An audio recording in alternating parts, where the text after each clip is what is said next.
If you ask anyone what is a dream iPhone, they will mostly say it is no notch display, that is in-screen camera and in-screen Face ID sensors and fingerprint scanner, that is in-screen fingerprint scanner. If most of you who might say this, I think have already followed the news or follow the tech news, news it seems, you might know the technology for in-screen camera is already out there, and fingerprint sensor, the in-screen fingerprint sensor is already out there. The, the in-screen camera is not that pretty well developed, it's in the basic form, whereas the fingerprint sensor is doing pretty good. But Apple haven't introduced yet. Apple hasn't introduced this feature to the iPhone still yet for various reasons.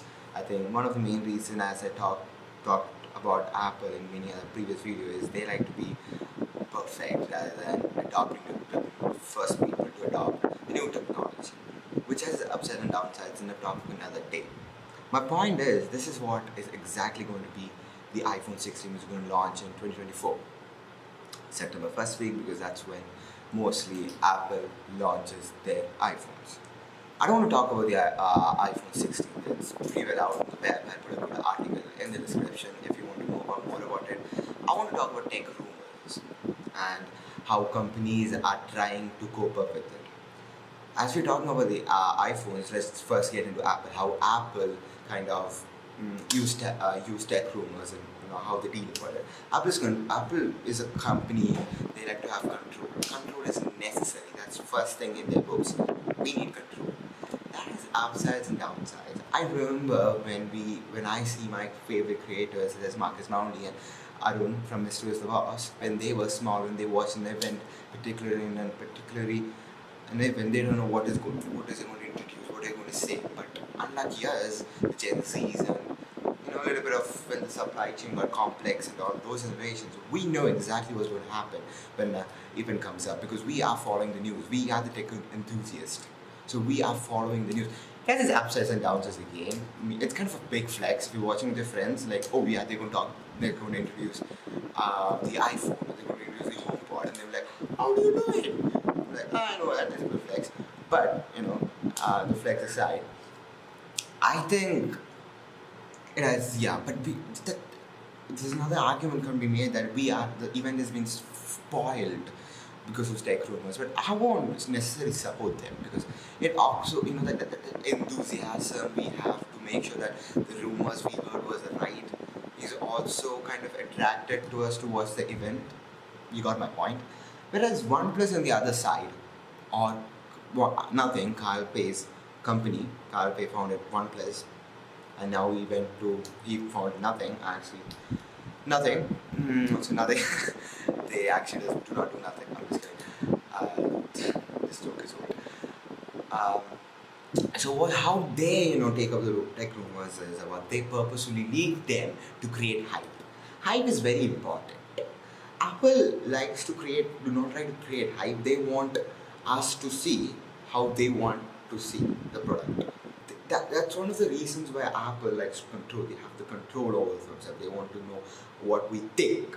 So OnePlus, I was talking about OnePlus. How OnePlus does, when the new phone, they slowly start releasing bit by bit in their main pages or on Twitter, or CEO releases it, or whatever it is. So that also creates hype, technically, among the fan base, because then they start talking.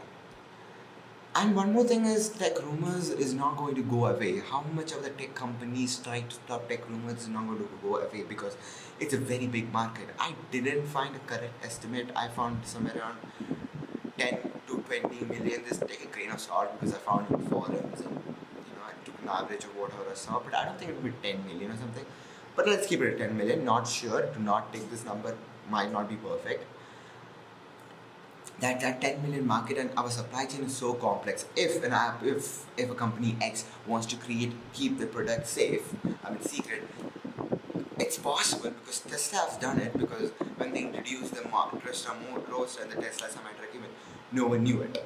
But I think they could do it, because that's a single prototype they made, so they can streamline the entire production and they can put everything in-house. Whereas Particularly about tech companies, I'm not very sure if you can keep it under the shelters, because then after 1 week they need to start giving, after 1 or 2 weeks, mostly 1 week, they have to give it to the public. If they don't have to go to the public, that means the hype of the new phone will slowly go down. Then lesser customer will buy it. That's one of the reasons why Sony smartphone failed. I'm not gonna get too much into it. Sony smartphones have recently come up to.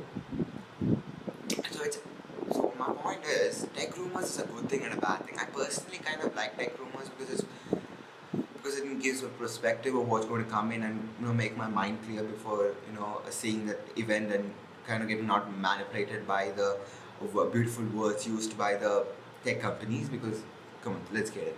They are smart people. They are very good script writers who know how to talk and how to approach us, and also come on, it's fun, right? Reading about tech things which have not released yet. Yeah, that's it. That's it for today. Until next time, see you again. As I tell you every single time, do not get hyped. Be excited. Thank you.